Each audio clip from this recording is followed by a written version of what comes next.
अरे बहन जी ने कोई बुद्धिज्म पे काम नहीं किया, बहन जी ने कभी नहीं किया, बहन जी कभी बुद्धिस्ट है ही नहीं है। दोगलापन क्यों कर रहे हैं आप लोग? गली मोहल्ले में कुत्ता भौंकता रहता है, उसका कोई फर्क नहीं पड़ता है। आपकी उत्तर प्रदेश की पूर्व मुख्यमंत्री रही मायावती जी अपने दादा के उम्र के व्यक्ति को पैर छुलाती हैं, ये भी तो एक मनुवाद व्यवस्था है। बहन जी पैर बिना 4 बार पैर छू जब तक नहीं छूओगे, जब तक बहन जी आपको आशीर्वाद ही नहीं देती हैं। बहन जी को आप कितना दिन से जानते हैं मुझे मालूम है, और बहन जी की जो व्यवस्था है, चाहे मैं भी हूँ, अगर मैं अपने बुजुर्गों से पैर छुआ तो मेरी भी मनुवादी व्यवस्था है। अम्बेडकरवादी असली हैं या नकली वाले हैं?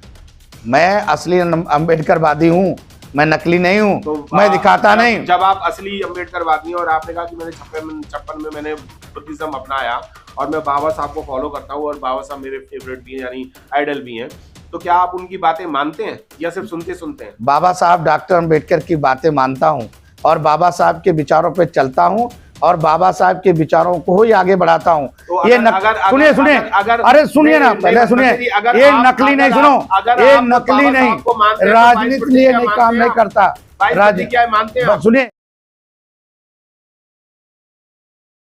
मैं पूछना चाहता हूं आपसे और आपके जो नकली अम्बेडकरवादियों से कि जब बुद्ध की बात आप करते हो तो आरक्षण की बात क्यों घुसेड़ देते हो? जब सुने, अरे छोड़िए, मैं आपसे पूछना चाहता हूं कि आप क्यों आप जब बौद्ध धर्म ग्रहण करते हो तो फिर जाटो समाज क्यों लिखते हो, क्यों चमार लिखते हो, क्यों खटीक लिखते हो, क्यों पासी लिखते हो, क्यों जातियों के बांटते हो, क्यों नहीं लिखते अपने मार्कशीट में बौद्ध धर्म? ये सुनिए, ये तो हिंदुओं नहीं, बाबा साहब doctor B are Ambedkar ji ने बाबा साहब जातियां बनाई थी, बाबा साहब 6643 जातियों में से 3 जातियां छाटी थी, एससी, एसटी और ओबीसी। ये तो आपके जो मनुवादी लोग जो हैं वो इन लोगों को आगे ना बढ़ जाएं, ये लोग एक ना हो जाए, 85% जो लोग हैं एक ना हो जाए और ये शासन सत्ता में ये ना आ जाए, इसलिए आपने अलग अलग जातियों में इनको बरकरार रखा है। देखिए, मैं आपको बताऊं कि जाति और जो मनुवाद की व्यवस्था की बात करें, मनुवाद व्यवस्था जो है आपके अंदर भी है। जो आपकी उत्तर प्रदेश की पूर्व मुख्यमंत्री रही मायावती जी अपने दादा के उम्र के व्यक्ति को पैर छुलाती हैं, ये भी तो एक मनुवाद व्यवस्था है। जो समाज सुने, अरे मेरी बात सुनिए, अरे बहन जी ने कोई बुद्धिज्म पे काम नहीं किया, बहन जी ने कभी नहीं किया, बहन जी कभी बुद्धिस्ट है ही नहीं है। बहन जी पैर बिना 4 बार पैर छू जब तक नहीं छूओगे, जब तक बहन जी आपको आशीर्वाद ही नहीं देती हैं। बहन जी को आप कितना दिन से जानते हैं मुझे मालूम है, और बहन जी की जो व्यवस्था है, चाहे मैं भी हूँ, अगर मैं अपने बुजुर्गों से पैर छुआ तो मेरी भी मनुवादी व्यवस्था है।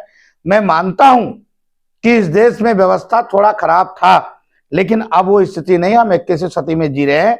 और आज बाबा साहब डॉक्टर अम्बेडकर को केवल दलित नहीं, इस देश का सारा तंत्र मानता है और इस देश के लोग मानते हैं, मुसलमानों को छोड़ करके सारे लोग बाबा साहब डॉक्टर अम्बेडकर। अगर आप डरते हैं क्या बुद्धिज्म से? आप हिंदू राष्ट्र बनाने की बात करते हैं, या आप मोमडनों से डरते हैं जो आप हिंदू राष्ट्र बनाने की? मैं कभी किसी से डरता नहीं हूँ।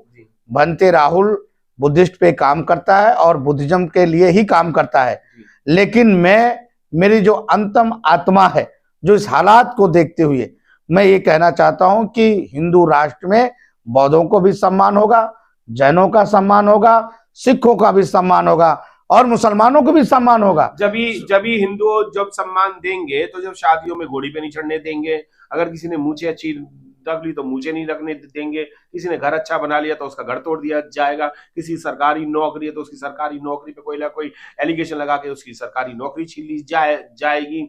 और हिंदू राष्ट्र में ये भी होगा कि अगर किसी को नौकरी चाहिए तो आरक्षण के बेस पे उसकी मेरिट लिस्ट जो है उसको कम करके उसको हटा दिया जाएगा। यही हिंदू राष्ट्र बनाएंगे क्या आप? ऐसा कुछ नहीं है, ऐसा कुछ नहीं है। अभी तक तो हिंदू राष्ट्र में और जब हिंदू ऐसा कुछ नहीं है, ऐसा कुछ नहीं है। ये केवल सोच है, ये प्रोपेगेंडा सरकार के खिलाफ और हिंदू राष्ट्र के खिलाफ भड़काना है। इस देश में बाबा साहब और दलितों को, पिछले पंक्ति में बैठे व्यक्ति को आगे बढ़ाने का काम जो आरएसएस और बीजेपी कर रही है, किसी ने नहीं किया। अगर कांग्रेस ने किया होता और अन्य पार्टियों ने किया होता तो आज दलितों की दशा कुछ और होती। मैं मानता हूं कि बाबा साहब डॉक्टर अम्बेडकर अगर 10 साल और जिंदा होते, शायद दलितों की दशा और बेहतरीन होती। मुझे दुख है कि बाबा साहब हमारे बीच में कम दिन रहे, और बाबा साहब डॉक्टर अम्बेडकर जी जितना हमारे लिए करके गए वो हमारे भगवान है। मैं बाबा साहब को बार बार नमन करता हूं, क्योंकि बाबा साहब डॉक्टर अम्बेडकर की ये विचारधारा रही, हमेशा विचारधारा है सबके लिए, समानता के लिए। लेकिन आज इस देश में मुसलमान बाबा साहब डॉक्टर अम्बेडकर का फोटो लगाना मदरसा में वो भी अपमान समझता है। अच्छा, एक सवाल करना चाहूंगा आपसे और कि आप जैनी हैं, पारसी हैं, मुस्लिम हैं, हिंदू हैं या बुद्धिस्ट हैं? या अम्बेडकरवादी? मैं बुद्धिस्ट हूँ, और मैं जब से बुद्धिस्ट हूँ, मैं जन्म जाति बुद्धिस्ट नहीं हूँ, मैं 56 के बाद बुद्धिस्ट बना। बाबा साहब डॉक्टर अम्बेडकर ने हमें बुद्धिज्म की तरफ लाए, इसलिए मैं बाबा साहब डॉक्टर अम्बेडकर के बाद बुद्धिस्ट बना, और बाबा साहब के विचारों को मैं जन जन तक पहुंचाने का काम करता हूं। अब लोगों की सोचने की नजरिया क्या है, लोगों को समझने की नजरिया क्या है। आप अम्बेडकरवादी असली हैं या नकली वाले हैं? मैं असली अम्बेडकरवादी हूं, मैं नकली नहीं हूं, तो मैं दिखाता नहीं। जब आप असली अम्बेडकरवादी हैं और आपने कहा कि मैंने 56 में मैंने बुद्धिज्म अपनाया और मैं बाबा साहब को फॉलो करता हूं और बाबा साहब मेरे फेवरेट भी हैं, यानी आइडल भी हैं, तो क्या आप उनकी बातें मानते हैं या सिर्फ सुनते हैं? बाबा साहब डॉक्टर अम्बेडकर की बातें मानता हूं और बाबा साहब के विचारों पे चलता हूं और बाबा साहब के विचारों को ही आगे बढ़ाता हूं। तो ये सुनिए अरे सुनिए ना, पहले सुनिए, ये नकली नहीं, सुनो, ये नकली नहीं, राजनीति लिए नहीं काम नहीं करता।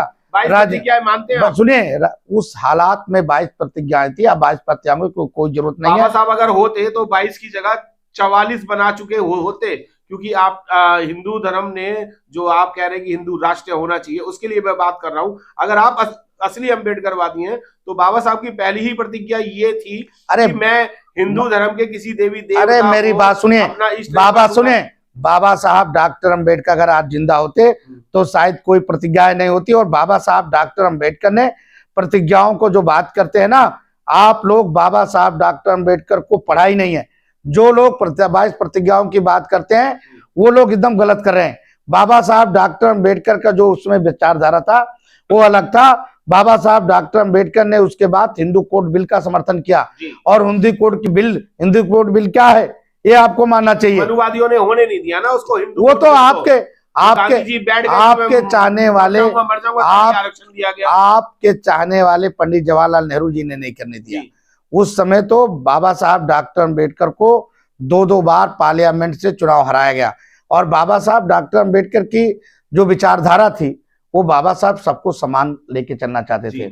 ये तो कांग्रेसियों ने अगर बनते जी आप कांग्रेसी और मोमडन्स पे ले आते हैं सारी बात। मैं एक चीज और कहना चाहूंगा, बीजेपी सरकार में बाबा साहब की 22 प्रतिज्ञाओं को पूरे देश में छपवा करके बांटा जाता है। अगर वो इलीगल है या बाबा साहब उसको हटाते या आप नहीं मानते उसे और वो पोजीशन नहीं होती, तो क्यों 22 प्रतिज्ञाएं आप हर प्रोग्राम में उनको दोहराते हैं?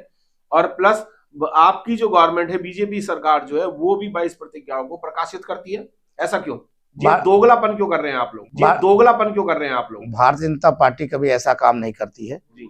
और भारतीय जनता पार्टी ने केवल कुछ टट्टूबड़े नेता जो बहुजन समाज को बदनाम कर रहे हैं, केवल सत्ता के लिए काम कर रहे हैं, और सत्ता के लिए केवल वो जी रहे हैं, और कभी भी इस तरह से जो गलत ढंग से इस्तेमाल कर रहे हैं, मैं उनको घोर निंदा करता हूं।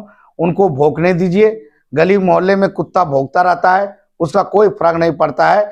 मैं बाबा साहब डॉक्टर अम्बेडकर के विचारों पे चलता हूं। अच्छे कामों को आगे बढ़ाने का काम भारतीय जनता पार्टी ने किया।